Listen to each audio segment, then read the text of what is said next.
Bonjour à tous, ravi de vous retrouver pour un nouveau journal sur 8 Mont-Blanc. Voici les titres de ce mardi 26 novembre 2019. Ils nous ont fait vibrer l'année dernière. Les athlètes des équipes de France handisport, de ski et de snowboard ont été présentés officiellement à Lyon lundi. Une vingtaine de sportifs porteront les couleurs de la France cette saison. Sébastien Germain nous les présentera. Dis-moi ce que tu manges, je te dirai qui tu es. Ce pourrait être le credo d'une future exposition du musée savoisien de Chambéry. Elle présentera les pratiques alimentaires des Savoyards à travers les siècles. Mais avant, Victoria, on revient sur ce drame pour l'armée française. 13 soldats français sont morts lundi soir au Mali. Ils ont péri dans une collision d'hélicoptères lors d'une opération de combat contre des djihadistes. Les 13 victimes sont 6 officiers, 6 sous-officiers, un caporal-chef de l'armée de terre. Ils appartenaient au régiment de Pau, de Gap, de Vars et de Saint-Christol. C'est la plus importante perte humaine dans l'armée française depuis 36 ans. Si aucun homme du 27e bataillon de chasseurs alpins ne figure parmi les victimes, 17 commandos de montagne issus du quartier Tom Morel d'Annecy sont toujours actuellement déployés sur place. Tous ont d'ailleurs participé à l'opération d'hier soir. Les soldats du 27e sont donc très touchés par le drame, mais ils gardent leur détermination. On écoute le chef de corps du 27e BCA au micro d'Emmanuel Jaude. En fait, on part en opération avec tous les soldats de montagne et quand on part en opération, c'est parfois avec ceux du 4e chasseur à Gap, parfois avec ceux du 2e règle, les légionnaires sapeurs, Saint-Christol, parfois avec les artilleurs de montagne de Grenoble. C'est des frères d'armes, on s'est entraîné à Chamonix avec eux pour nos brevets montagnes dans des conditions difficiles. On est parti avec eux en opération en Afghanistan, en Centrafrique, au Mali. Maintenant, c'est des opérations compliquées, difficiles, dans lesquelles ce genre d'accidents peuvent arriver. Non, ça n'enlève rien à la détermination. Il n'empêche que voilà, c'est des frères d'armes, c'est des gens qui ont des amis. Ils font partie des meilleurs soldats en France. C'est des types avec une immense expérience, avec une envergure humaine, avec un sens du service extraordinaire. Des exemples pour notre pays et donc une émotion immense. Et en même temps, vous savez, j'ai un corps ici, des commandos de montagne prêts à partir dans la semaine s'il faut, si on leur demande, très déterminés, parce que la sécurité des Français, c'est notre métier, c'est notre engagement. Et en dépit des risques, en dépit des difficultés, on poursuivra. Vive émotion à Vars, près de Grenoble également. Le général Pierre-Joseph Givre, commandant de la 27e brigade d'infanterie de montagne, dont dépendaient les hommes du 4e régiment de chasseurs de Gap et le 93e régiment d'artillerie de montagne de Vars, a adressé ses condoléances aux familles des soldats. Il explique que ces hommes étaient au Mali depuis le mois de septembre et que la plupart en étaient à leur 3e séjour dans le pays. Nos confrères de Télé Grenoble ont assisté à sa prise de parole cet après-midi. On l'écoute. Nos commandos, comme les équipages de l'aviation légère de l'armée de terre, incarnaient tous cet état d'esprit de vainqueurs qui ne renoncent pas face à la difficulté, mais cherchent toujours à se dépasser. Nos commandos montagne et nos camarades de l'aviation légère de l'armée de terre disparus au Mali étaient des soldats d'élite et d'exception, pour lesquels l'engagement n'était pas une notion abstraite, mais un acte de combat quotidien. Ils le faisaient avec l'humilité de ceux qui savent que les éléments, la montagne comme les airs, sont aussi des ennemis potentiels. Ils le faisaient ensemble depuis 2013 au Sahel. Et encore, la semaine dernière, nous conduisions un entraînement conjoint en Maurienne, déjà avec des équipages du 5e régiment d'hélicoptères de combat. On prend la direction de Lyon maintenant. Pour la présentation des équipes de France de ski et de snowboard handisport. Elle a eu lieu ce lundi à l'hôtel de la région. La saison 2018-2019 a été marquée par de nombreux titres mondiaux. La délégation tricolore aura donc pour mission d'être aussi efficace à 2 ans des Jeux paralympiques de Pékin. Sébastien Germain nous présente les athlètes de cette saison très attendue et marquée par le retour des athlètes russes. Reportage. Voici l'armada bleue chargée de faire aussi bien, voire mieux que la saison passée. Il faut dire qu'avec 21 médailles, dont 17 titres mondiaux, les équipes de France de ski et de snowboard handisport ont porté très haut les couleurs bleu-blanc-rouge l'hiver dernier. Et cette saison encore, la recette de la réussite ne devrait pas changer. Toute cette dynamique autour de nos entraîneurs, nos techniciens, de cette rigueur qu'on impose, que ce soit à l'entraînement, dans la préparation des skis, dans la préparation physique. Donc c'est tout un amalgame général de toutes ces composantes qui font qu'on a une belle équipe. Brillant depuis maintenant plusieurs années dans les sports d'hiver, les athlètes français se savent très attendus aux 4 coins du globe pour cette saison sans championnat du monde ni Jeux paralympiques pour le ski alpin et le snowboard. Je vais prendre vraiment comme si c'était une saison classique ou une saison de jeu ou une saison championnat du monde avec un peu moins de pression. Mais en tout cas, je serai dans le même état d'esprit à tous les départs de Coupe du Monde. Rien n'est jamais acquis. Donc ok, tu t'acquiers de la confiance grâce à ça. Mais après, la confiance, il faut toujours se remettre en question. Il faut toujours repousser le curseur de l'entraînement, repousser le curseur de l'engagement.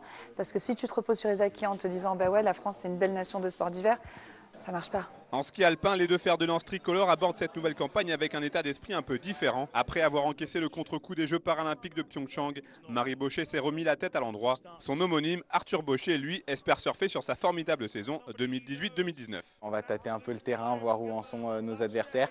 Mais énormément d'excitation parce que voilà, j'ai trop hâte de ressentir les sensations du départ et cette adrénaline qu'on a. Donc voilà, vraiment, j'ai trop hâte de rattaquer. Je suis plus sur des objectifs à la saison, on est plutôt sur du jeu et sur des tentatives, sur de l'engagement en fait. Donc c'est ce qu'on travaille à l'entraînement, c'est vraiment de trouver un brin de folie et puis aussi voilà, cette envie de s'engager et sans forcément jouer encore des classements et des gros objectifs sur chaque saison. Élu athlète masculin de l'année par le comité international paralympique, Benjamin Davier, compétiteur dans l'âme, compte rééditer ses performances pour continuer d'être au sommet. Objectif pour moi, clairement, cette année, ce sera les championnats du monde de biathlon au mois de mars.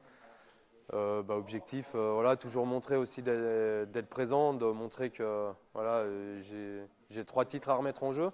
Donc forcément, on n'a pas envie de les laisser et je vais tout faire pour aller les garder. Pour la deuxième année consécutive, la région Auvergne-Rhône-Alpes a donc choisi d'organiser cette cérémonie de présentation avec évidemment beaucoup de fierté. Et quand on voit les athlètes ici aujourd'hui avec le sourire, ils sont fiers d'être là dans les locaux de la région avec un gros partenaire, un partenaire qui est aussi sur les équipes valides. Et ben, tout le monde est au même niveau en fait. Et c'est ça qui est important pour nous. Que les supporters des Bleus ne s'inquiètent pas, la relève est d'ores et déjà assurée puisque de nombreux jeunes ont intégré les équipes A pour cette saison 2019-2020. La saga Alpine Aluminium se poursuit. Après le dépôt hier d'éléments complémentaires au tribunal et à la préfecture, les 91 salariés d'Alpine Aluminium ont obtenu un sursis de quelques jours. Le juge du tribunal de commerce d'Annecy a décidé ce matin de rouvrir les débats jusqu'à vendredi 29 novembre. Un signe fort pour les salariés qui gagnent donc un répit supplémentaire concernant le choix de leur repreneur. On écoute quelques réactions au micro d'Emmanuel Jaude. Nous, on est soulagés. On est soulagés que, alors je veux dire, c'est pas gagné, ça va se jouer vendredi prochain, mais en tout cas, c'est une très très bonne étape qui montre que les choses ne sont pas pliées. On avait des éléments nouveaux qui sont arrivés tard la veille de l'audience, qui ont permis d'ouvrir une requête et de faire une ouverture au niveau d'une prolongation. C'est ce qu'on a aujourd'hui, j'ai vu jusqu'à vendredi. Ce que j'ai pu comprendre, c'est que le repreneur Cosmos doit amener des garanties. C'est toujours ce qu'on a dit depuis le début, qu'il amène des garanties. On va attendre jusqu'à vendredi. Voilà. Ça nous laisse encore un peu de sursis, je dirais. Que mangent les Savoyards? Quelles sont leurs pratiques alimentaires depuis le XVIIIe siècle? Ces questions feront l'objet d'une exposition au musée savoisien de Chambéry.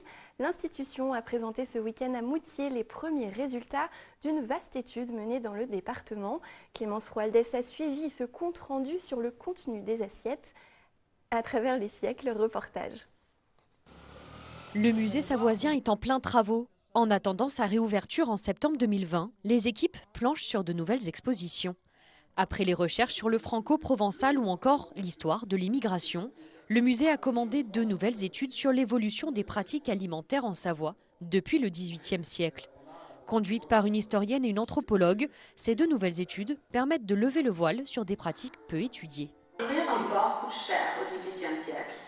Ainsi, l'historien Jean-Nicolas observe que l'élevage domestique de porc se concentre dans les foyers les plus riches à Chambéry en 1741. Réalisées en seulement 1 an, les études permettront d'alimenter la future exposition du musée savoisien. On a collecté lors de cette étude un moule à farçon. On n'en avait pas dans les collections. Donc ça nous permet aussi de faire des collectes d'objets et puis aussi d'expliquer derrière. Il y a un petit film aussi dont en fait on a pu tirer des données, des enquêtes et le traduire dans un petit film. Donc ça aussi, ça accompagne la présentation des objets et les textes.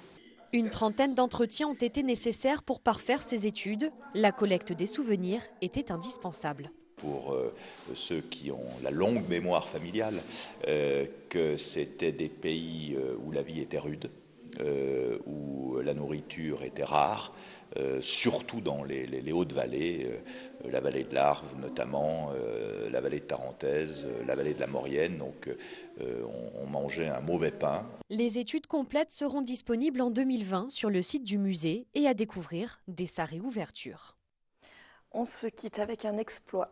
Le nouvel exploit de nos Hauts-Savoyards volants, les Jetmen, alias les Soul Flyers. Fred Fugain et Vince Ferret ont traversé à 370 km/h la porte du ciel. Une arche naturelle de plus de 131 mètres de haut et 30 mètres de large dans la montagne Tianmen en Chine. Spécialisés du base jump, de la chute libre et du vol en wingsuit, les deux Français ont poussé leur passion un cran plus loin en s'initiant à cette nouvelle discipline, Jetman. Une aile rigide en carbone motorisée par 4 mini-réacteurs leur permet de voler comme un avion. C'est la fin de cette édition, merci de votre fidélité. Passez une belle soirée et à demain.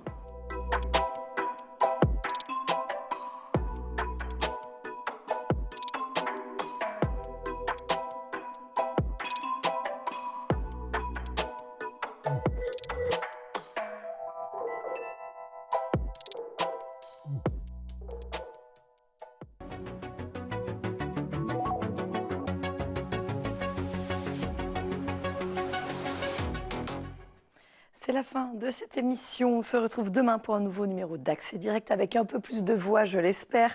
Au programme mercredi, les assises de la montagne avec Jean-Louis Verdier, le vice-président du syndicat national des guides. Un peu de zen avec Patricia Nagelmaker, adepte de yoga. Elle a créé un site internet d'accessoires éco-responsables. Et Julie Bagnard pour sa chronique bien-être. On se détend donc demain dans Accès Direct. Merci de votre fidélité. Merci à toute l'équipe. Passez une très belle soirée. À demain.